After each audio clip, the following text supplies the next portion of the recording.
2024 లేదా 25లో డిగ్రీ లేదా బీటెక్ చదివారా? సాఫ్ట్వేర్ జాబ్ కోసం ఎదురు చూస్తున్నారా? అయితే కోడ్ జ్ఞాన్ 100 డేస్ కోర్సులో చేరండి, జాబ్ సాధించండి.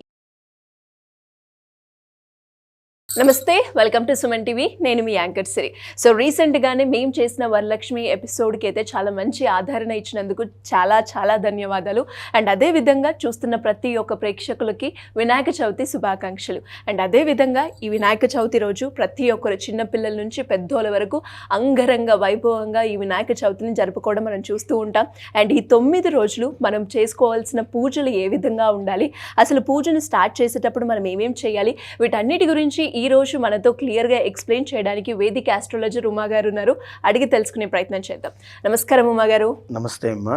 ఉమా గారు, ముందుగా మీకు వినాయక చవితి శుభాకాంక్షలు. తప్పకుండా అండి. చూసే ప్రేక్షకులకి కూడా అందరికీ ముందుగా వినాయక చవితి శుభాకాంక్షలు.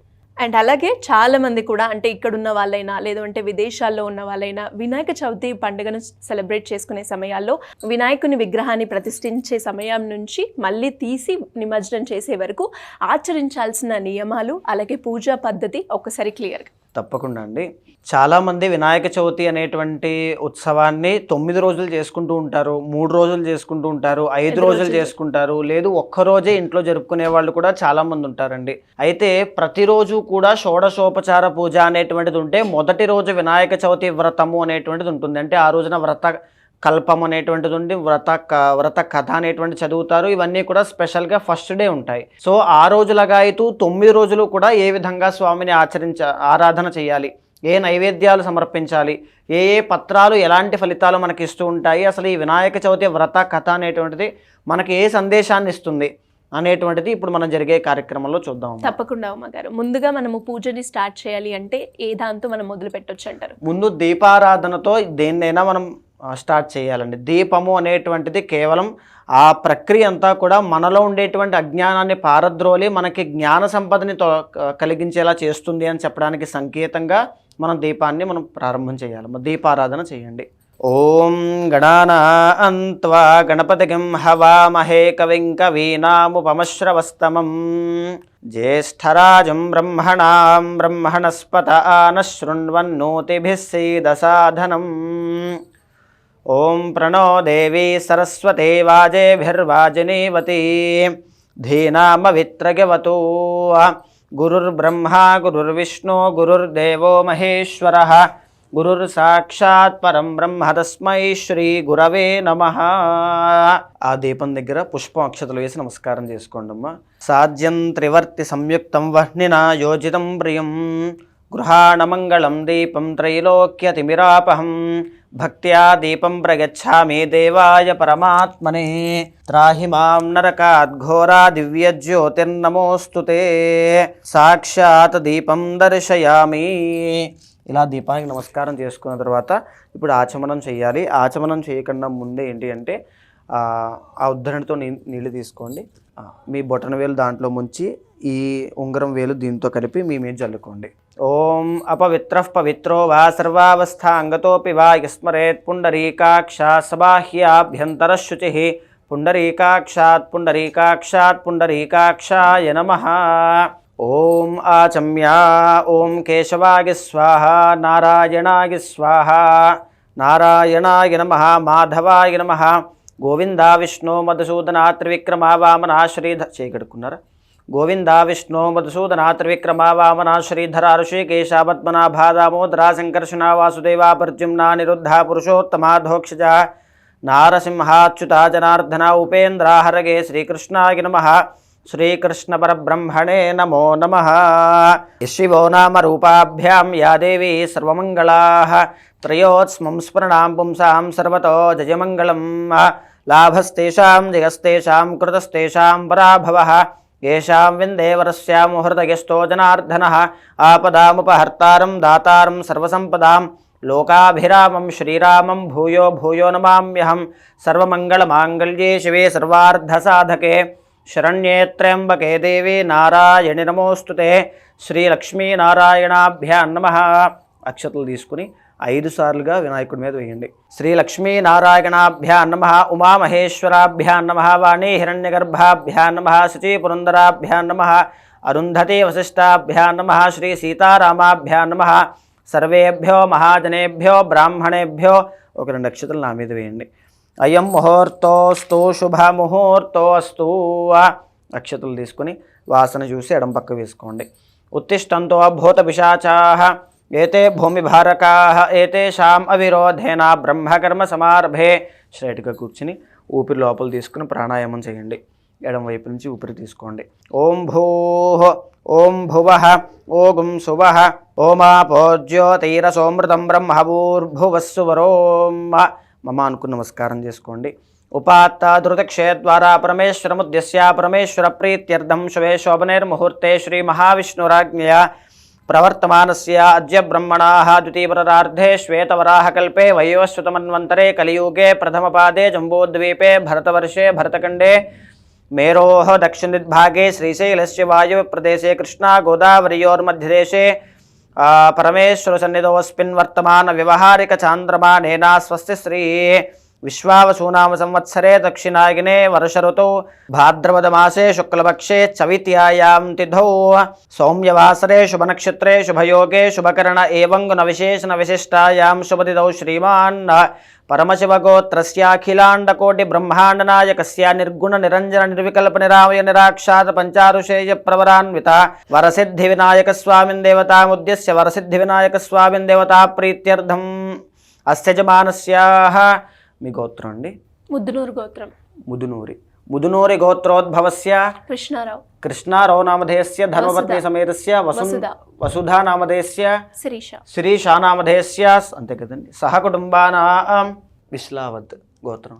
విశ్లావత్ గోత్రస్య చంద్రు నామధేయస్య చాందీ నామధేయస్య బీనా నామధేయస్య సహ కుటుంబానాం పస్పునూరి గోత్రోద్భవస్య రంజిత్ నామధేయస్య సంధ్యా నామధేయస్య సహ కుటుంబానాం క్షేమస్థైర్య ధైర్య విజయ అభయ ఆయు ఆరోగ్య ఐశ్వర్యాభివృద్ధ్యర్థం ధర్మార్థ కామమోక్ష చతుర్విధ ఫల పురుషార్థసిద్ధ్యర్థం సకల వ్యాపార వ్యవసాయ ఉద్యోగ అభివృద్ధి ద్వారా సకల శ్రేయోభివృద్ధ్యర్థం ఆదిత్యాది నవగ్రహ దేవత అనుకూలత సిద్ధ్యర్థం సకల ధన కనక వస్తు వాహన కటాక్ష సిద్ధ్యర్థం శీఘ్రమేవ మనోభీష్టాఫల సిద్ధ్యర్థం శ్రీ వరసిద్ధి వినాయక స్వామిన్ దేవత సంపూర్ణ కటాక్ష సిద్ధి ద్వారా సకల శ్రేయోభివృద్ధ్యర్థం రాజద్వారే రాజముఖే సర్వదా దిగ్విజయ ప్రాప్తి సిద్ధ్యర్థం శ్రీ వరలక్ష్మీ దేవత సంపూర్ణ కటాక్ష సిద్ధ్యర్థం యథాశక్తి వరసిద్ధి వినాయక స్వామిన్ దేవత సంపూర్ణ కటాక్ష సిద్ధ్యర్థం యథాశక్తి కల్పోక్త ప్రకారేణ వరసిద్ధి వినాయక స్వామిన్ దేవత షోడశోపచార పూజాంచ కరిష్యేత. చేతిలోకి నీళ్లు పోసుకుని అలా వదిలిపెట్టేసేయండి అమ్మ. ఇప్పుడు మనం చెప్పుకున్నటువంటిది సంకల్పం అండి.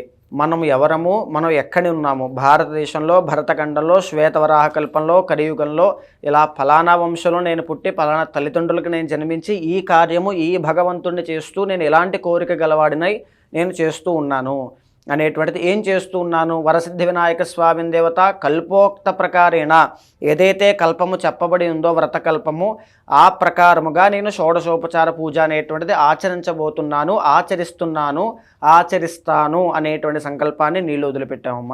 సో ఇప్పుడు ఏంటి అంటే మనము ఏ దేవతను ఆరాధన చేసినా మన పసుపు గణపతిని ఖచ్చితంగా ఆరాధన చేయాలి. కాబట్టి నిర్విఘ్నాలు అంటే స్వామి యొక్క అనుగ్రహం మనకి రావడానికి, మనం స్వామిని పూజ చేయడానికి ఎలాంటి విఘ్నాలు లేకుండా గణపతి యొక్క ఆరాధన మనం చేస్తాం.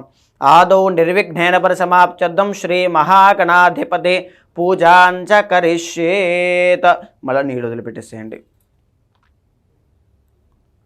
తదంగ కలశారాధనం కరిష్యేత. కొద్దిగా గంధం, ఒక పువ్వు, 2 అక్షతలు వేసి పైన కుడి చెయ్యి వేయండి, మూత వేయండి.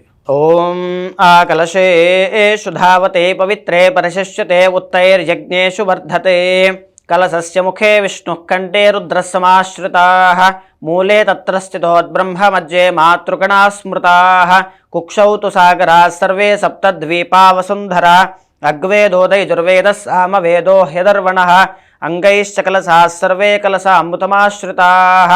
ఆ పాత్రలో నీళ్లు కలపండి. గంగే చయమునే శ్రీకారం రాయండి.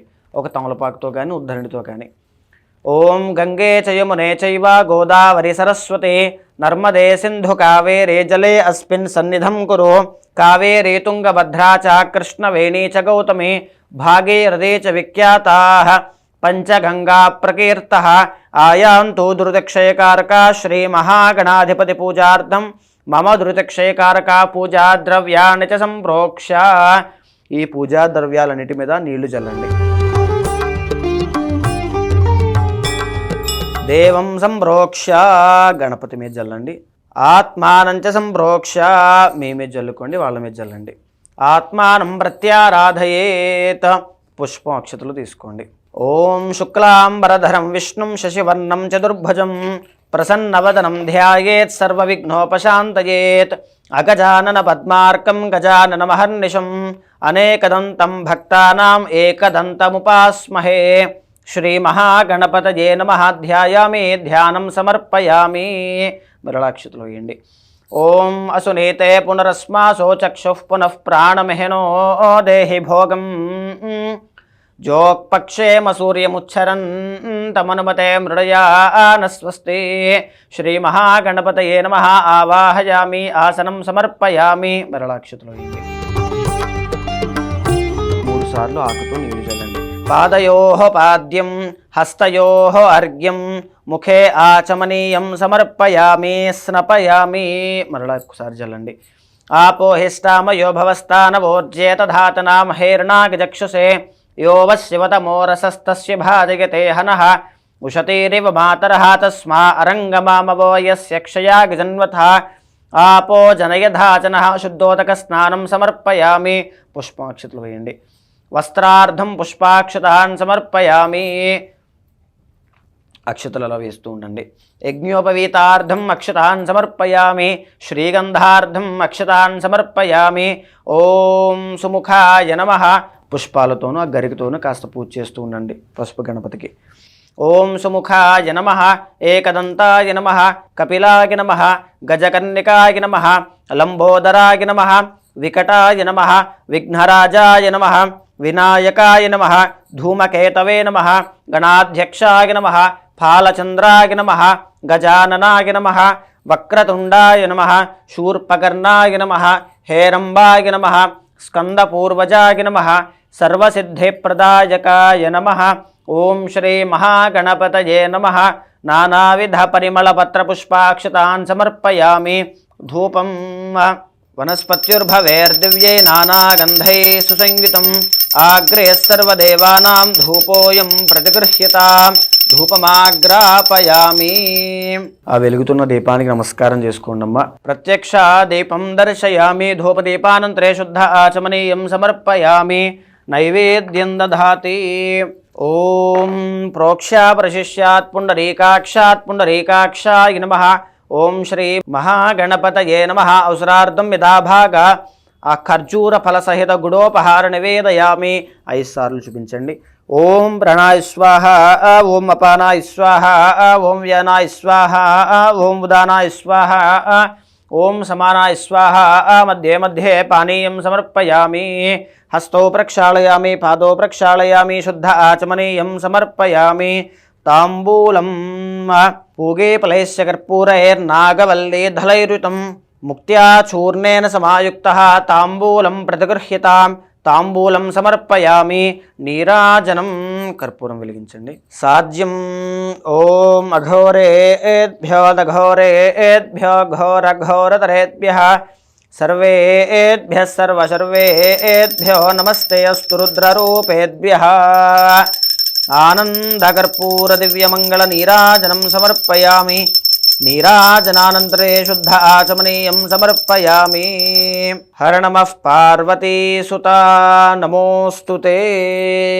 తత్పురుషాయ విద్మహే వక్రతుండాయ ధీమహి తన్నో దంతిః ప్రచోదయాత్. వేదోక్త సువర్ణ దివ్యమంత్ర పుష్పాంజలిం సమర్పయామి. మరళాక్షతలు వేయండి. భావనయా ఆత్మరక్ష నమస్కారార్థం అక్షతాన్ సమర్పయామి. మరళాక్షతలు వేయండి. ఛత్రచామరాది సర్వోపచార పూజార్థం అక్షతాన్ సమర్పయామి. యస్య స్మృత్యా చ నామోక్త్య తపో పూజక్రియాతి శూన్యూనం సంపూర్ణతాం యాతి సద్యో వందే గణాధిపం. మంత్రహీనం క్రియాహీనం భక్తిహీనం గణాధిప యత్పూజితం మయా దేవా పరిపూర్ణం తదస్తుతే అనయా ధ్యాన ఆవాహనాది షోడశ ఉపచార పూజయా చ భగవాన్ సర్వాత్మకః శ్రీ మహాగణాధిపతిః సుప్రీత సుప్రసన్నో వరదో భవతు ఉత్తరే శుభకర్మణ్యాం అవిఘ్నమస్తు మహంతో అనుగృహ్ణంతు ఏతత్ఫలం పరమేశ్వరార్పణమస్తు. చేతిలోకి నీళ్లు పోసుకుని స్వామివారికి చూపించి తమలపాకులో వదిలిపెట్టేసేయండి ఆ నీళ్లు. ఓం సహస్రపరమా దేవి శతమూలా శతాంకుర సర్వగం హరతు మే పాపం దూర్వాదు స్వప్ననాశనీ.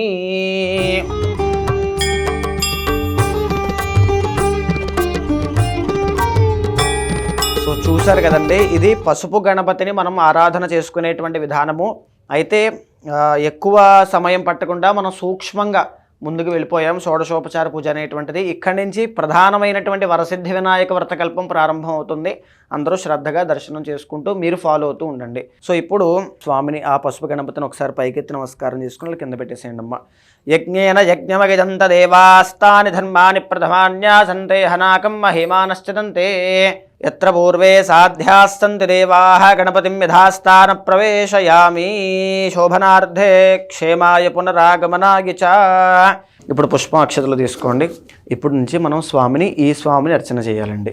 ఓం బీజాపూరకదేక్షుకార్ముకల సచ్చక్రాబ్జ పాశోత్ఫల వ్రీహ్యగ్రస్వవిశాన రత్నకలశత్ ప్రోద్యత్కరాంభోరుహ ధ్యేయో వల్లభయా సపత్మకరయా శ్లిష్టోజ్వలద్భూషయా విశ్వోత్పత్తి విపత్తి సంస్థితికరో విఘ్నేశ ఇష్టార్థతః. ఓం శ్రీ వరసిద్ధి వినాయక స్వామిన్ దేవతాభ్యో నమః. ధ్యాయామి ధ్యానం సమర్పయామి. ఓం అసునీతే పునరస్మాసో చక్షుః పునః ప్రాణమిహినో దేహి భోగం జోక్పక్షేమ సూర్యముచ్చరన్ తమనుమతే మృడయాన స్వస్తి. అమృతం వై ప్రాణః ప్రాణానైవ యథాస్థానముపహ్వయతే. వరసిద్ధి వినాయక స్వామిన్ దేవతాభ్యో నమః. ప్రాణప్రతిష్టాపన ముహూర్త శుభ ముహూర్తో అస్తు. పుష్పాల పాదాల దగ్గర వేసి నమస్కారం చేసుకోండి. ఓం మౌక్తికైః పుష్యరాగైశ్చ నానా రత్న విరాజితం రత్నసింహాసనం చారు ప్రీత్యర్థం ప్రతిగృహ్యతాం. ఓం శ్రీ వరసిద్ధి వినాయక స్వామిన్ దేవతాభ్యో నమః. సువర్ణ రత్న ఖచిత దివ్య సింహాసనార్థం పుష్పాక్షతాన్ సమర్పయామి. ఇప్పుడు మనం స్వామికి సువర్ణ రత్న ఖచిత అంటే బంగారము వెండి పుష్యరాగము వీటితో కలిసినటువంటి సింహాసనాన్ని సమర్పిస్తున్నట్టుగా ఆయన అందులో ఆసనంగా కూర్చోబెడుతున్నట్టుగా మనం భావిస్తూ పుష్పాక్షతలు వేసామండి. ఇప్పుడు స్వామికి కాళ్ళు కడుక్కోవడానికి నీళ్లు వేస్తున్నట్టుగా పాదయోహ పాద్యం అంటే పాదాల దగ్గర నీళ్లు వేయాలి. ఓం సర్వతీర్థ సముద్భూతం పాద్యం గంధాది సంయుతం విఘ్నరాజగృహేణేదం భగవాన్ భగవత్సలా.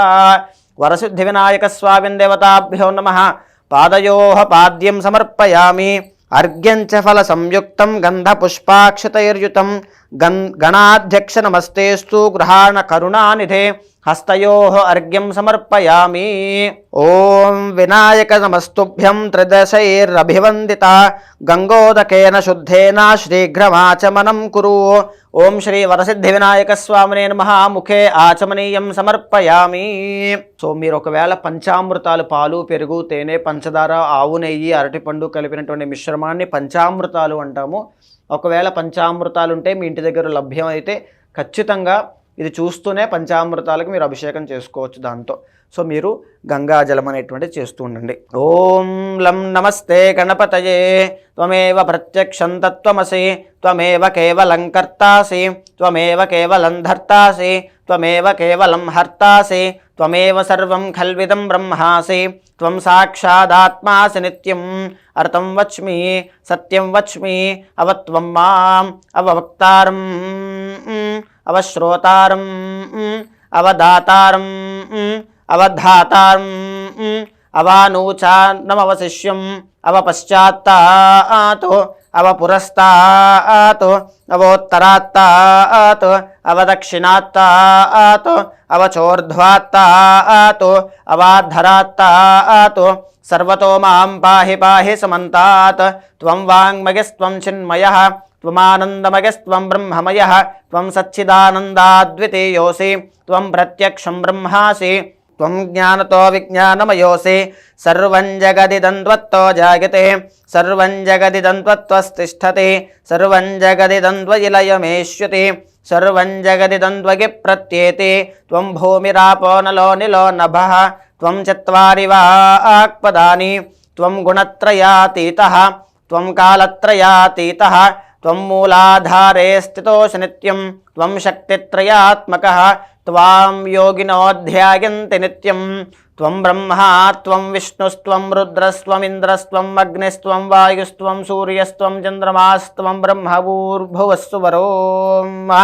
ఓం శాంతి శాంతి శాంతి. ఇప్పుడు ఆల్రెడీ మనం వస్త్రం వేసాం కాబట్టి అమ్మ అలా వస్త్రం మీద చేయి వేసి నమస్కారం చేసుకోండి.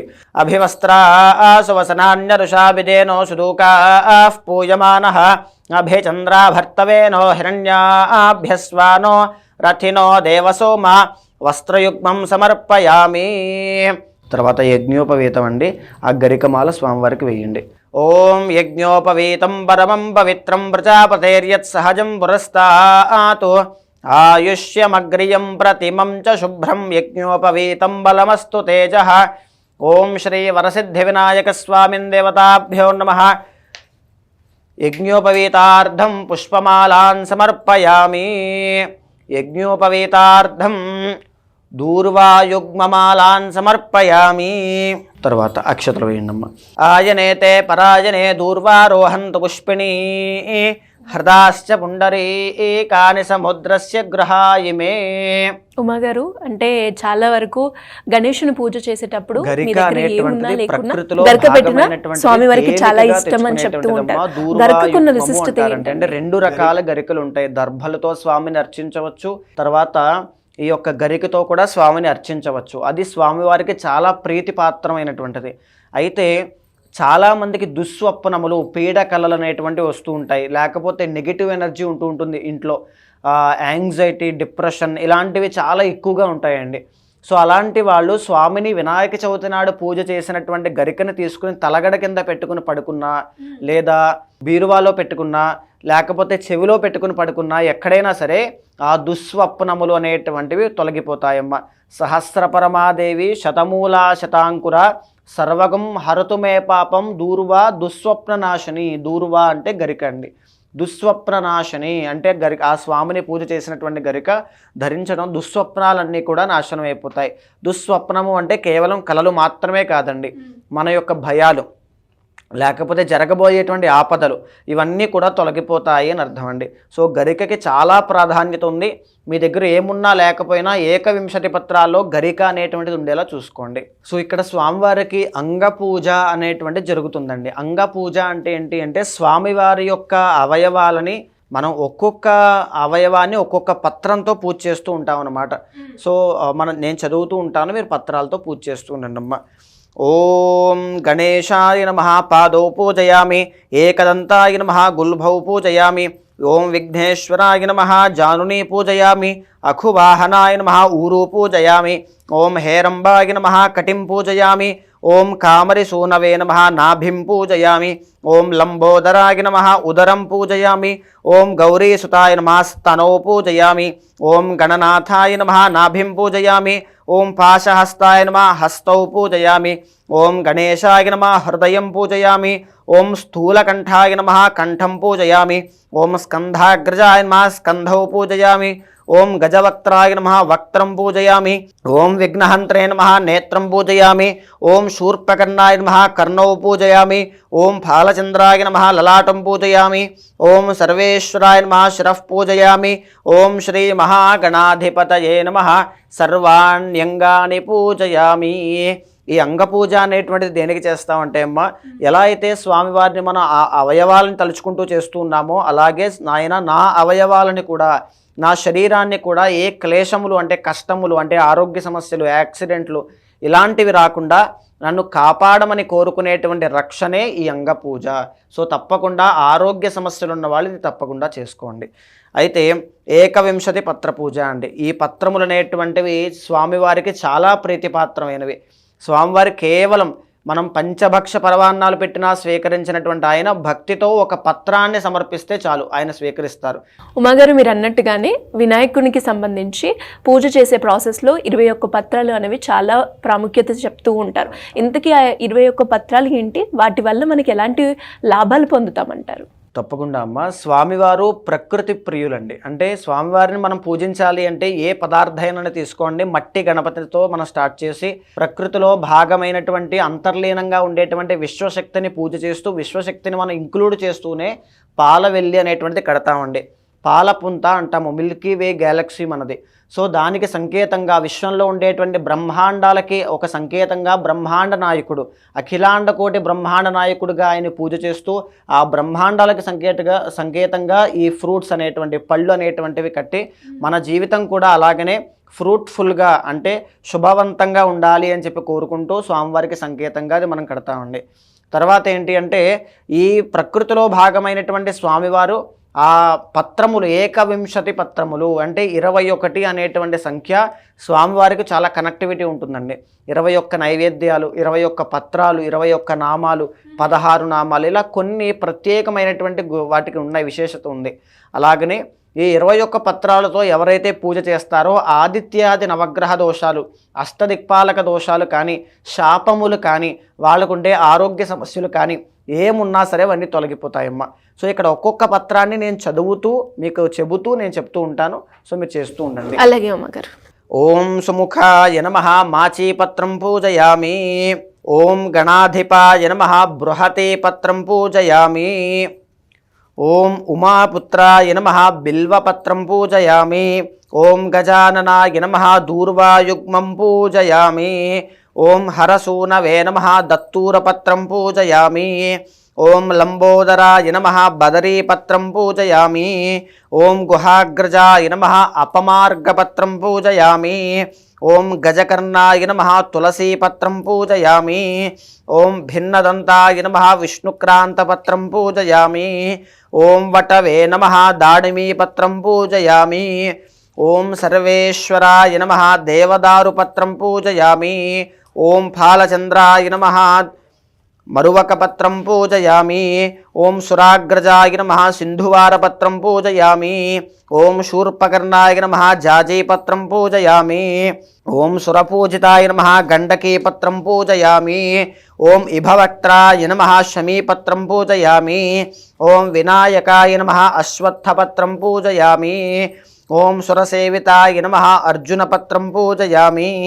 ఓం కపిలాయ నమః అర్కపత్రం పూజయామి.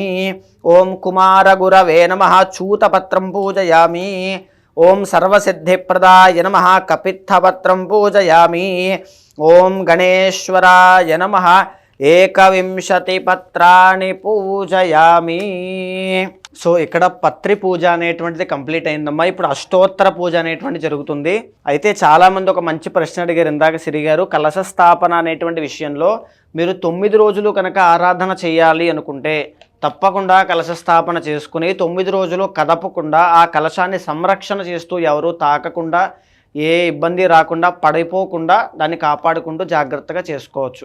మనం ఒకరోజు చేసుకునే విధంగా అయితే కలశ స్థాపన చేసుకోవచ్చు, లేదా ఆ కలశ రూపంలో ఉండేటువంటి స్వామివారికి డైరెక్ట్గా మనం ఇందాక ప్రతిష్ఠ చేశాం కాబట్టి సరిపోతుంది. సో ఎవరైనా చేసుకోవాలంటే కలశ స్థాపన కూడా చేసుకోవచ్చు. చాలామంది మండపారాధన కూడా చేసుకుంటారు, ఆ విధంగా కూడా చేసుకోవచ్చమ్మా. సో అయితే ఇక్కడ నేను మీరు పుష్పాలతో స్వామిని అలంకారం చేస్తూ పుష్పాలతో పూజించండి. అష్టోత్తరము అనేటువంటిది నేను చదువుతూ ఉంటాను. ఓం వినాయకాయ నమః విఘ్నరాజాయ నమః గౌరీపుత్రాయ నమః గణేశ్వరాయ నమః స్కందాగ్రజాయ నమః అవ్యయాయ నమః పూషాయ నమః దక్షాయ నమః అధ్యక్షాయ నమః ద్విజప్రియాయ నమః అగ్నిగర్భచ్చిదే నమః ఇంద్రశ్రీప్రదాయ నమః వాణీప్రదాయ నమః ఓం సర్వసిద్ధిప్రదాయ నమః సర్వతనయాయ నమః సర్వరీప్రియాయ నమః సర్వాత్మికాయ నమః సృష్టికర్తాయ నమః దేవనేకార్చితాయ నమః శివాయ నమః శుద్ధాయ నమః బుద్ధిప్రదాయ నమః శాంతాయ నమః బ్రహ్మచారిణే నమః గజాననాయ నమః ద్వైమాతురాయ నమః మునిస్తుత్యాయ నమః భక్త విఘ్న వినాశనాయ నమః ఏకదంతాయ నమః చతుర్బాహవే నమః చతురాయ నమః శక్తి సంయుతాయ నమః లంబోదరాయ నమః శూర్పకర్ణాయ నమః హరిబ్రహ్మవిదే నమః ఉత్తమాయ నమః కాలాయ నమః గ్రహపతయే నమః కామినే నమః సోమసూర్యాగ్నిలోచనాయ నమః ఓం పాశాంకుశధరాయ నమః చండాయ నమః గుణాతీతాయ నమః నిరంజనాయ నమః అకల్మషాయ నమః స్వయం సిద్ధాయ నమః సిద్ధార్చిత పదాంబుజాయ నమః బీజాపూర ఫలాసక్తాయ నమః వరదాయ నమః శాశ్వతాయ నమః కృతినే నమః ద్విజప్రియాయ నమః వీతభయాయ నమః గజనే నమః చక్రనే నమః ఇక్షు చాపధృతే నమః శ్రీదాయినే నమః అజాయ నమః ఉత్పలకరాయ నమః శ్రీపతయే నమః స్తుతిహర్షితాయ నమః కులాద్రిభేదనే నమః జటిలాయ నమః కలికల్మషనాశనాయ నమః చంద్రచూడామణయే నమః కాంతాయ నమః పాపహరిణే నమః సమాహితాయ నమః అశ్రితశ్రీకరాయ నమః సౌమ్యాయ నమః భక్తవాంఛితదాయకాయ నమః శాంతాయ నమః కైవల్యసుఖదాయ నమః సచ్చిదానంద విగ్రహాయ నమః జ్ఞానినే నమః దయాయుతాయ నమః దాంతాయ నమః బ్రహ్మణే నమః ద్వేష వివర్జితాయ నమః ప్రమత్త దైత్య భయదాయ నమః శ్రీకంఠాయ నమః విభుదేశ్వరాయ నమః ప్రమార్చితాయ నమః విధినే నమః నాగరాజ యజ్ఞోపవీతనే నమః స్థూలకంఠాయ నమః స్వయంకర్తాయ నమః సామఘోషప్రియాయ నమః పరాయ నమః స్థూలతుండాయ నమః అగ్రణినే నమః ధీరాయ నమః వాగీశాయ నమః సిద్ధిదాయాయ నమః దూర్వా బిల్వప్రియాయ నమః అవ్యక్తమూర్తయే నమః అద్భుతమూర్తయే నమః శైలేంద్ర మనోత్సవంగాయ నమః ఖేళనోత్సుకమానసాయ నమః స్వలావణ్య సుధాసార జితమన్మథ విగ్రహాయ నమః సమస్త జగదాధారాయ నమః మాయావినే నమః మూషకవాహనాయ నమః హృష్టాయ నమః తుష్టాయ నమః ప్రసన్నాత్మనే నమః సర్వసిద్ధిప్రదాత్మికాయై నమః ఓం శ్రీ వరసిద్ధి వినాయక స్వామినే నమః నానావిధ పరిమళ పత్ర పుష్పాక్షతాన్ సమర్పయామి ధూపం అగరవత్తులు వెలిగించండి అమ్మా ఓం దశాంగం గుగ్గులోపేతం సుగంధం సుమనోహరం ప్రత్యక్ష దీపం దర్శయామి ఆ దీపానికి నమస్కారం చేసుకోండి ఇప్పుడు నైవేద్యం పెట్టండి అమ్మా ఏవైతే మనం నైవేద్యంగా అనుకున్నామో మీరు ఏవైతే ఇంట్లో నైవేద్యంగా పెట్టుకుంటారో అవన్నీ కూడా మనసులో స్మరిస్తూ అయ్యా నా నైవేద్యాన్ని స్వీకరించు భక్తితో అని చెప్పి ఆయన లంబోదరుణ్ణి మనం కోరుకుంటూ ప్రార్థిస్తూ నైవేద్యం పెట్టండి ఓం భూర్భువస్సువః ఓం తత్సవితుర్వరేణ్యం భర్గో దేవస్య ధీమహి ధియో యోనః ప్రచోదయాతు సత్యం వర్తేన వరశుంచామి అమృతమస్తు అమృతో భస్త్రనమసి ఓం శ్రీ వరసిద్ధి వినాయక స్వామినే నమః అవసరార్థం యథాభాగ నారికేళ అవసరార్థం యథాభాగ కదలీ ఫలసహిత సీతాఫలసహిత కాశ్మీర ఫల సహిత ఖర్జూర ఫల సహిత చిత్రాన్న సహిత మోదక సహిత మధుర పదార్థాన్ నివేదయామి ఓం ప్రణాయ స్వాహ ఓం అపానాయ స్వాహ ఓం వ్యానాయ స్వాహ ఓం ఉదానాయ స్వాహ ఓం సమానాయ స్వాహ మధ్యే మధ్యే పానీయం సమర్పయామి అమృతాపిదానమసి ఉత్తరాపోషణం సమర్పయామి హస్తో ప్రక్షాళయామి పాదో ప్రక్షాళయామి శుద్ధ ఆచమనీయం సమర్పయామి ఆ తమలపాకులో నీళ్ళు చొక్క వేసుకోండి ఓం పూగే ఫలైస్య కర్పూరే అల్ల పక్కన పెట్టేసేయండి పూగే ఫలైస్య కర్పూరే నాగవల్లీ ధలైరుతం కర్పూర చూర్ణ సంయుక్తం తాంబూలం ప్రజగృహ్యతాం తాంబూలం సమర్పయామి నీరాజనం అండి కర్పూరం వెలిగించండి ఓం నమో వ్రాతపతయే నమో గణపతయే నమః ప్రమథపతయే నమస్తే అస్తు లంబోదరాయ ఏకదంతాయ విఘ్న వినాశినే శివసుతాయ శ్రీవరదమూర్తయే నమో నమః ఓం అఘోరేభ్యో దఘోరేభ్యో హిరణ్యపాత్రం మదో పూర్ణం దధాతి మధవ్యో సానేతి ఏకతా బ్రహ్మణముపహరతి ఏకదైవ యజమాన ఆయుష్యేజో దధాతి హర నమః పార్వతీసుతా నమోస్తుతే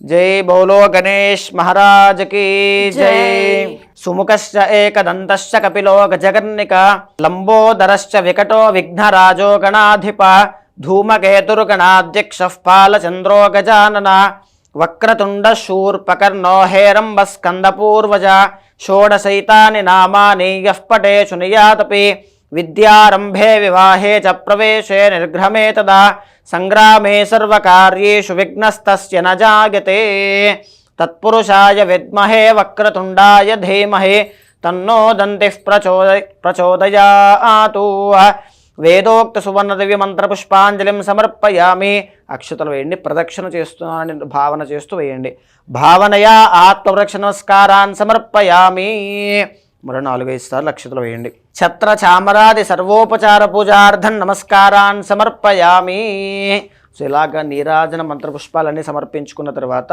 స్వామివారికి ఆత్మరక్షణంగా 3 ప్రదక్షిణాలు చేసిన తర్వాత ఛత్రచామరాది అంటే స్వామివారికి వింధ్యామరలో వీచేటువంటి వాళ్ళు ఉంటారు, చేసుకునేటువంటి శక్తి ఉన్నవాళ్ళు. అలా చేసుకుని తర్వాత నృత్య గీత వాద్యములు ఎవరైనా స్వామివారికి మంగళహారతి పాటలు పాడడం కానీ ఏదైనా నాట్యం చేయడం కానీ స్వామివారి ప్రీతి కోసం చేసుకునే వాళ్ళు చేసుకోవచ్చు. అలా అయిన తర్వాత నమస్కారం చేసుకుని కథ ప్రారంభం చేద్దామమ్మా. నమస్కారం చేసుకోండి, ఒక్కసారి అక్షతలు తీసుకొని చేత్తో పట్టుకోండి. ఈ యొక్క కథని మనం చదువుతూ ఉన్నప్పుడు ఎవరైనా సరే మీరు చూసేటువంటి వాళ్ళైనా ఎక్కడా కూడా మధ్యలో డీవియేట్ అవ్వకుండా మధ్యలో ఆపకుండా చూడగలిగితే వినగలిగితే తప్పకుండా స్వామి యొక్క అనుగ్రహం కలుగుతుంది. గోవింద గోవింద.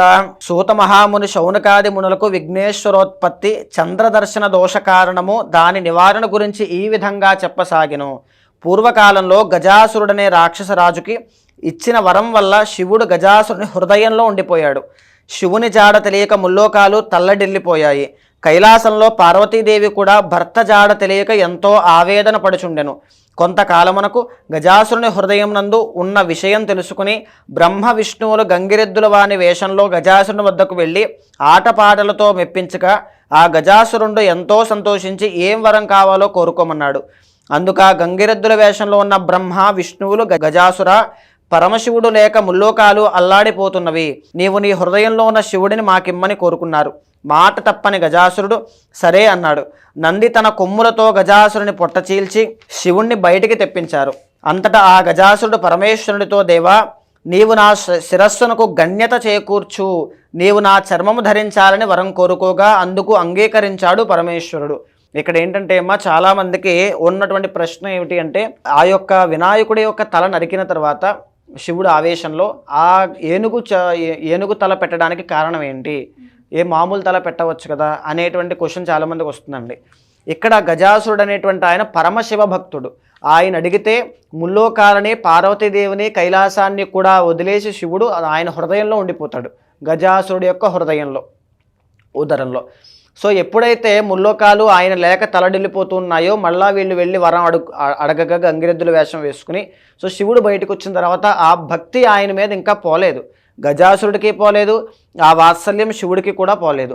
సో ఎప్పుడైతే ఆయన పొట్ట చీల్చి శివుడిని బయటకు తీసుకొచ్చాడో ఆయన పొంగిపోయి ఈయన ఏమడుగుతాడు, నా తలకి, నా శిరస్సుకి, నా ముఖానికి, గజాసురుడు అంటే ఏనుగు స్వరూపంతో ఉంటాడండి. సో నా ముఖానికి గణ్యత కల్పించు అంటే 10 మంది పూజించేలా చెయ్యి, గౌరవించేలా చెయ్యి అని చెప్పి శివుణ్ణి వరం కోరుకున్నారండి. ఈ విషయాన్ని బాగా గుర్తుపెట్టుకోండి. అయితే వినాయకుని యొక్క జననము కైలాసంలో పార్వతీదేవి భర్త రాక దేవతల ద్వారా తెలుసుకుని అభ్యంగన స్నానం చేసి పతికి స్వాగతం చెప్పాలని స్నానానికి తయారైంది. తన వంటికి నలుగు పెట్టుకుని పిండితో ఒక బొమ్మను తయారు చేసి తన తపశ్శక్తితో ఆ బొమ్మకు ప్రాణం పోసి వాకిలి వద్ద కాపలా ఉంచి ఎవరినీ లోపలికి రానివ్వద్దని చెప్పి స్నానానికి వెళ్ళింది. కైలాసానికి వచ్చిన పరమేశ్వరుడు లోపలికి వెళ్ళబోగా గుమ్మం వద్ద బాలుడు అడ్డగించాడు. తాను ఆ కైలాసానికే అధిపతిని పార్వతీదేవి భర్తనని చెప్పాడు శివుడు. నువ్వెవరైనా వెళ్ళడానికి వీల్లేదన్నాడు ఆ బాలుడు. వాద ప్రతివాదాలు పెరిగాయి. ప్రమదగణాలు కూడా ఆ బాలుని ముందు ఓడిపోయాయి. ఎవరి ముందండి? వినాయకుడి ముందు. మొదట్లో వినాయకుడి యొక్క స్వరూపం ముందు. పట్టుదల పెరిగి శివుడు కోపంతో తన త్రిశూలంతో బాలుడి శిరస్సును ఖండించాడు. పార్వతీదేవి వచ్చి నిర్జీవుడై ఉన్న బిడ్డను చూసి, నాథ, పసివాణ్ణి ఇంత దారుణంగా శిక్షిస్తారా అని శోకించగా శివుని యొక్క మనస్సు కరిగింది. తన తొందరపాటుకు చింతించి వెంటనే తన పరివారాన్ని క్షమాపణ చెప్పమని చెప్పి తర్వాత ఆయన చేతిలో ఆ గజాసురుని యొక్క తల ఉంది, చూసారా అండి, గజాసురుడు ఆ స్వరూపము. కొన్ని పురాణాల్లో ఏమిటి అంటే ఆయన చేతిలో ఉండే గజాసురుని యొక్క శిరస్సుని వినాయకుడి యొక్క తలకి ఆయన ప్రాణం పోసినట్టుగా ఉంటుంది. కొన్ని కథల్లో ఏమిటి అంటే ఆ పరివారాన్ని బయటికి పంపించి ఎవరైతే దక్షిణ ముఖానికి ఉత్తరం వైపు తలపెట్టుకుని దక్షిణ వైపు చూస్తూ పడుకుంటారో వాళ్ళ యొక్క శిరస్సును ఖండించి తీసుకురండి అని చెప్పి శివుడు ఆజ్ఞాపించినట్టుగా ఉంది. సో ఏ విధంగానైనా ఆ గజాసురుని యొక్క శిరస్సును తీసుకుని వచ్చిన తర్వాత ఆ గజాసురుని శిరస్సుని తెచ్చి బాలుని మొండానికి అతికించి సజీవుణ్ణి చేశారు. పార్వతి ఎంతో ఆనందించింది. ఆ బాలుడు గజముఖం గలవాడని, గజాననుడని, వినాయకుడని, లంబోదరుడని మరెన్నో పేర్లతో పార్వతీదేవి అల్లారుముద్దుగా పెంచసాగింది. వినాయకుని యొక్క ఆధిపత్యం అండి. కొంతకాలం తర్వాత పార్వతీ పరమేశ్వరులకు కుమారస్వామి జన్మించాడు. అతడు మహాబలశాలి. ఒకనాడు మునులు దేవతలు పరమేశ్వరుణ్ణి విఘ్నములకు అధిపతి కావాలని కోరారు. అప్పుడు వినాయకుడు కుమారస్వామి ఇద్దరూ విఘ్నాధిపత్యమునకు పోటీ పడ్డారు. అందుకు పరమేశ్వరుడు, కుమారులారా, ఈ ముల్లోకాల్లో గల పుణ్య నదుల్లో స్నానము ఆచరించి ముందుగా నా వద్దకు ఎవరు వస్తారో వారికే విఘ్నాధిపత్యం దక్కుతుంది అని చెప్పగా కుమారస్వామి వెంటనే తన వాహనమైన నెమలి ఎక్కి బయలుదేరాడు. వినాయకుడు, తండ్రి, నా అసమర్థతను చాటుటకు ఇలాంటి పోటీ తగునా అంటే స్వామి ఊబకాయుడండి, అంటే కొంచెం ఆ పొట్ట కానీ అది కానీ ఎక్కువ ఉంటుంది కాబట్టి వేగంగా నడవలేరు. సో తగునా అని వేడుకొనగా అంతట పరమేశ్వరుడు కరుణించి సకృత్ నారాయణేచ్చుక ప్యాతుమాన్ కల్ప శతత్రయం గంగాది సర్వతీర్థేషు స్నాతో భవతి పుత్రక కుమార. నారాయణ మంత్రమును ఒకసారి జపించిన వారికి ముల్లోకాలలో గల సమస్త నదుల యందు స్నానమాచరించిన ఫలితం కలుగునని చెప్పగా ఆ గణపతి కైలాసమందే ఉండి నారాయణ మంత్రం జపిస్తూ తల్లిదండ్రులకు ముమ్మారు ప్రదక్షిణము అంటే 3 సార్లు ప్రదక్షిణము చేయగా కుమారస్వామికి తాను వెళ్ళే నదులకు గణపతి ముందుగానే వెళ్ళి స్నానం ఆచరించి ఎదురు వస్తుండేవాడు. ఇది తెలుసుకుని తన అజ్ఞానానికి చింతించి కైలాసమునకు వచ్చి, తండ్రి, నా అజ్ఞానమునకు మన్నించి అన్నగారే విఘ్నాధిపత్యం ఇవ్వమని వేడుకొనెను. అంతట పార్వతీ పరమేశ్వరుడు సంతసించి భాద్రపద శుక్ల చవితి నాడు గణపతికి 3 దేవతల సాక్షిగా విఘ్నాధిపత్యమునిచ్చారు. చంద్రుని శాపము. ఈ విధంగా గణపతికి విఘ్నాధిపత్యము అనేటువంటిది లభించిందండి. చంద్రునికి శాపము. ఆనాడు అందరూ విఘ్నేశ్వరుని తమ శక్తి కొలది కుడుములు, ఉండ్రాళ్ళు, పిండి వంటలు, పాలు, తేనె, పళ్ళు మొదలగు భక్ష్య భోజ్యములతో యథాశక్తిగా పూజించారు. విఘ్నేశ్వరుడు ఎంతో సంతోషించి తాను భుజించి తన వాహనమైన మూషికంపై ఎక్కి ఉత్తాయాసంతో సూర్యాస్తమయం వేళకు కైలాసమునకు వచ్చాడు. మాతాపితృలకు పాదాభివందనం చేయి సంకల్పించగా ఉదరము సహకరించక నానా అవస్థలు పడుచుండగా శివుని శిరస్సు ముందున్నటువంటి చంద్రుడు చూచి పకపకా నవ్వాడు. గణపతికి కోపం వచ్చి తన దంతపు కోరను విరిచి చంద్రుని మీదకు విసిరాడు. ఆ దెబ్బకు ఏర్పడిన మచ్చ చంద్రునిలో మనము ఈనాటికి చూడగలము. ఇంకా కోపము తగ్గక ఆవేశంతో ఊగుతున్న వినాయకుడిని పొట్ట చీల్చింది. పాముతో బొజ్జన కట్టారు. కుమారుని పరిస్థితి చూచి పార్వతీదేవి కోపంతో చంద్రుని చూచి, ఓరి చంద్ర, నీ కంటికి నా కుమారుడు అంత చులకనగా కనబడ్డాడా? ఈ రోజు నిన్ను చూచిన వారు నీలాప నిందల అగుదురుగాక అని ఆవేశంతో శపించింది. పార్వతీదేవి శాపానికి చంద్రుడు గడగడలాడిపోయాడు. ఆ జగదాంబ పాదాల మీద పడి శాపం ఉపసంహరించుకోమని కోరుకున్నాడు. శాపం ఉపసంహరించబడదు అన్నది పార్వతీమాత. దేవతలంతా కలవరపడి, తల్లి, చంద్రుణ్ణి క్షమించు అని ప్రార్థించారు. దేవతలారా, మీ అభ్యర్థనను అర్థం చేసుకున్నాను. శాపము తప్పదు. భాద్రపద శుక్ల చవితి నాడు వినాయకుణ్ణి పూజించి పూజాక్షతుల శిరస్సున ధరించిన వారికి ఎట్టి నీలాప నిందలు రావని వరమిచ్చి ఈ విషయాన్ని విస్మరించినా అలక్ష్యం చేసినా ఎట్టి వారికైనా నీలాప నిందలు తప్పవు అని హెచ్చరించింది. ఋషిపత్నులకు నీలాప నిందలు కలుగుట. ఈ విధంగా చంద్రుణ్ణి వినాయక చవితి నాడు ఊరికనే చూడకూడదని శాస్త్రం చెబుతోందండి. ఒకానొకప్పుడు సప్త మహర్షులు ఒక యజ్ఞాన్ని తలపెట్టి యజ్ఞగుండం చుట్టూ సప్త ఋషులు తమ తమ భార్యలతో ప్రదక్షిణ చేస్తూ ఉన్నారు.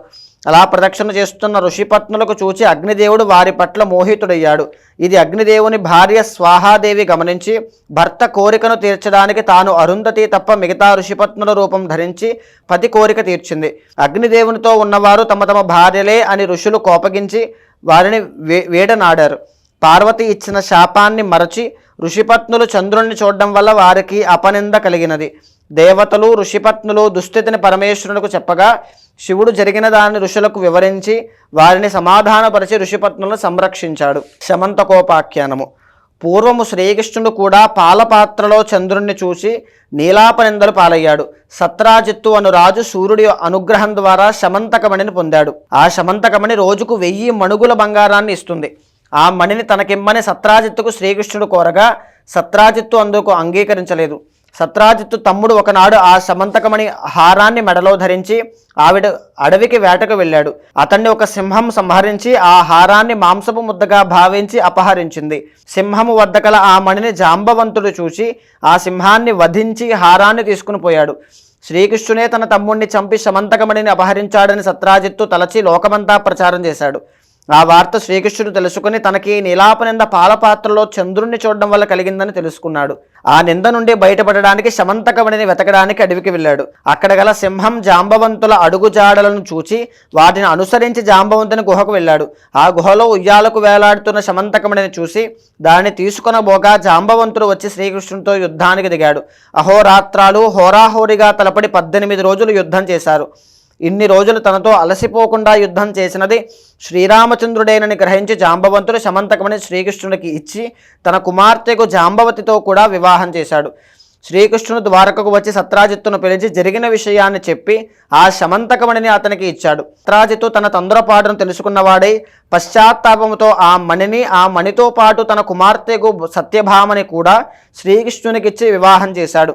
భూలోకంలో సకల జనులు ఈ వినాయక వ్రతాన్ని భాద్రపద శుక్ల చతుర్థి నాడు తమ శక్తి కొలది పూజించి పూజానంతరం అక్షతలను శిరస్సుపైన వేసుకున్న ఎలాంటి నీలాపనిందలు కలుగక సుఖజీవితులే సర్వైశ్వర్యములు పొందుదురు. పూర్వము ఈ వ్రతము సీతాదేవి వెతుకుతున్నప్పుడు శ్రీరాముడు, వృత్తాసురుణ్ణి వధిస్తున్నప్పుడు ఇంద్రుడు, గంగను భూమికి తెస్తున్నప్పుడు భగీరథుడు, అమృతోత్పాదనము చేయనప్పుడు దేవాసురులు, కుష్ఠువ్యాధి నివారణకు సాంబుడు, తమ రాజ్యాన్ని తిరిగి పొందుటకు ధర్మరాజు మొదలగు వారందరూ కూడా ఈ వ్రతాన్ని చేసి సకల విజయాలు పొందారు. గోవింద గోవింద. అక్షతలు వేసుకుని స్వామివారి దగ్గర వేసేసేయండి. ఓం సహస్రపరమా దేవి శతమూల శతాంకురా సర్వగం హరతు మే పాపం దూర్వాదు స్వప్ననాశని. ఒక్కసారి స్వామివారికి మంగళహారతి ఇవ్వండి. ఓం సర్వమంగళ మాంగళ్యే శివే సర్వార్థ సాధకే శరణ్యే త్ర్యంబకే దేవి నారాయణి నమోస్తుతే. ఓం నమో వ్రాతపతయే నమో గణపతయే నమః ప్రమథపతయే నమస్తే అస్తు లంబోదరాయ కదంతాయ విఘ్న వినాశినే శివసుతాయ శ్రీవరదమూర్తయే నమో నమః.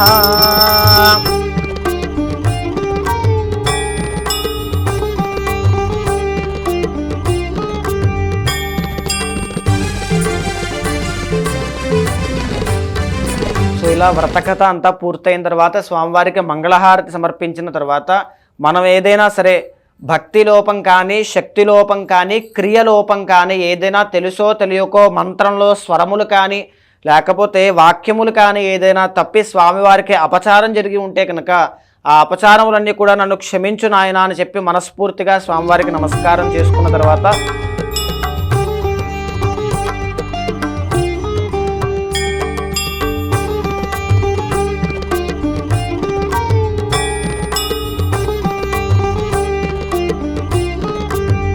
సో చూసారు కదండి వ్రతకథ. తర్వాత స్వామివారి యొక్క అక్షతలు మనం స్వీకరించడం, శిరస్సు పైన వేసుకోవడం, తర్వాత ప్రసాద స్వీకరణ, ప్రసాద వితరణ అంతా అయిపోయిన తర్వాత ఎవరైనా చదువుకునే విద్యార్థులు ఉంటే కనుక స్వామివారి దగ్గర పుస్తకములు లేకపోతే రాసుకునే పెన్నులు కానీ పెట్టుకుని పూజించుకోవచ్చు. తర్వాత ఏమిటి అంటే ఒకవేళ 9 రోజులు చేద్దామనుకునేటువంటి వాళ్ళు పందిరి మండపంలో పెట్టుకునేటువంటి వాళ్ళైతే 9 రోజులు కలశని సంరక్షించాలి. ఎవరైనా రాత్రి పడుకొని ఆ కలశ పడిపోకుండా, ఎవరు కదపకుండా, తీయకుండా జాగ్రత్తగా చూసుకోవాలి. స్వామివారి విగ్రహాన్ని కూడా కదపకూడదు. ఏ ప్లేస్లో అయితే మనం ప్రాణప్రతిష్ఠ చేశామో ఆ ప్లేస్లోనే స్వామివారిని అలాగే ఉంచాలి. మనం ప్రాణప్రతిష్ఠ చేశాము అంటే స్వామివారి యొక్క శక్తిని ఆహ్వానము చేశామని అర్థం అండి. ఆ శక్తి ఎప్పుడూ కూడా అక్కడే ఉంటుంది, ఉద్వాసన చెప్పేంత వరకు కూడా. సో ఇప్పుడు మనము ఈ ఒక్కరోజుకే చేసుకుంటున్నాం కాబట్టి స్వామివారి యొక్క ఉద్వాసన చెప్దామమ్మ. సో చాలామంది పూజ తరువాత చెప్పుకోవచ్చు, లేదా మరునాడు సూర్యోదయం అయిన తర్వాత కూడా ఉద్వాసన చెప్పుకోవచ్చు. అది మీ యొక్క శక్తి బట్టి ఆచరించుకోండి. అలాగే అమ్మగారు చివరిగా ఏంటి అంటే నిమజ్జనము చాలామంది కొంతమంది 3 రోజులకని 5 రోజులకని 9 రోజులకని చేస్తూ ఉంటారు. అంటే అది అలా ఎందుకు చేస్తూ ఉంటారు? అండ్ అలాగే పూజ అంతా అయిపోయిన తర్వాత వినాయకుడిని కూడా కదిలించడం మనం చూస్తూ ఉంటాం. దాని వెనకాల ఉన్న రీజన్ ఏంటంటారు? రీజన్ ఏంటి అంటే అమ్మా, మనము ఒక విగ్రహాన్ని, పసుపు గణపతిని, కలశని, ఒక రాగి బిళ్ళని ఒక పరికరంగా పెట్టుకున్నాము. ఈ విగ్రహము అనేటువంటిది తయారు చేసేంత వరకు విగ్రహమేనండి. కానీ మనం ప్రాణప్రతిష్ఠ అంటే స్వామివారికి ఆ మంత్రము చెప్పి స్వామివారి యొక్క శక్తిని, ఈ విశ్వంలో ఉండేటువంటి గణపతి యొక్క శక్తిని ఇక్కడ ఆవాహన చేశాం. ఇక్కడ ప్రతిదీ కూడా ఎనర్జీ అండి. ఆ ఎనర్జీని ఇక్కడ కూర్చోబెట్టాం. ప్రాణశక్తికే మనం నైవేద్యం పెట్టామండి. భగవంతుణ్ణి మనం ప్రతిష్ఠ చేసిన తర్వాత స్వామివారికి నైవేద్యం పెట్టకపోతే అది మీకు దోషం వస్తుంది. సో మనము కూడా భోజనం చేసేటప్పుడు ప్రాణశక్తికి నైవేద్యం పెడుతూ ఉంటాం. అలాగనే స్వామివారికి కూడా నైవేద్యంగా మనం పెట్టుకున్నామండి. షోడశోపచారములు అంటే 16 ఉపచారములతో స్వామివారిని సేవించాం. ఆయన అనుగ్రహం కోసం ప్రయత్నం చేయాల్సినవన్నీ కూడా 21 పత్రాలు అన్నీ చేసుకున్నాం. అయితే మనం ఆచరించలేనప్పుడు, ఒకవేళ మనం ఇప్పుడు ఆచరించలేకపోతున్నాం, నెక్స్ట్ రోజు మనకు పనులు ఉన్నాయి, మన జీవనాధారం కోసం బయటకు వెళ్ళాలి, మరి స్వామివారి యొక్క శక్తిని అలా ఉంచడం వల్ల మనకి ఇంటికి మంచిది కాదు. కాబట్టి ఉద్వాసన అనేటువంటి చెప్తాం అనమాట. అంటే ఆ శక్తిని మనము మళ్ళా విశ్వ చైతన్య శక్తిలోకి కలిపేస్తాం, తీసుకుని వదిలేస్తాం అనమాట. సో ఆ ఉద్వాసనే స్వామివారి విగ్రహాన్ని కదపడం. సో కదపడంగా మంత్రం ద్వారా ఉద్వాసన అంటూ ఉంటాం.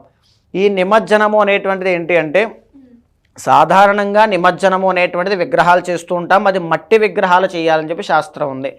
ఇప్పుడైతే ప్లాస్టర్ ఆఫ్ ప్యారిస్ విగ్రహాలు అనేటువంటి వస్తున్నాయి కాబట్టి ప్రధానంగా ఆ ఉద్వాసన చెప్పినటువంటి విగ్రహాన్ని అలా వదిలేస్తే పాడైపోకుండా ఎక్కడ ఏం చేయకుండా మట్టి విగ్రహం కాబట్టి ఆ చెరువులో కానీ నదిలో కానీ సముద్రంలో కానీ కలపడం వల్ల ఆ మట్టి అనేటువంటిది కలిసిపోతుంది. సో స్వామివారు ప్రకృతి స్వరూపం, ప్రకృతిలోకి లీనమైపోతారు. కానీ ప్లాస్టర్ ఆఫ్ ప్యారిస్ కాబట్టి ఇప్పుడు అది కూడా చేస్తున్నారు, అదొకసారి గమనించుకోండి. ఎనీవేస్ చాలా క్లియర్గా పూజా విధానాన్ని మాకు తెలియజేసినందుకు చాలా ధన్యవాదాలు గురుగారు. అండ్ అందులో భాగంగానే అంటే చాలా మంది కూడా 9 రోజుల పాటు ఉంచుకునే వాళ్ళు కూడా ఎంతోమంది ఉన్నారు. సో వాటికి సంబంధించి మొదటి రోజు ఏ విధంగా చేసుకోవాలి, రెండో రోజు ఏ విధంగా చేసుకోవాలి అనేది మనం కంటిన్యూ చూద్దాం. అండ్ అలాగే థ్యాంక్ యూ అండి, థ్యాంక్ యూ సో మచ్. నమస్తే అమ్మా.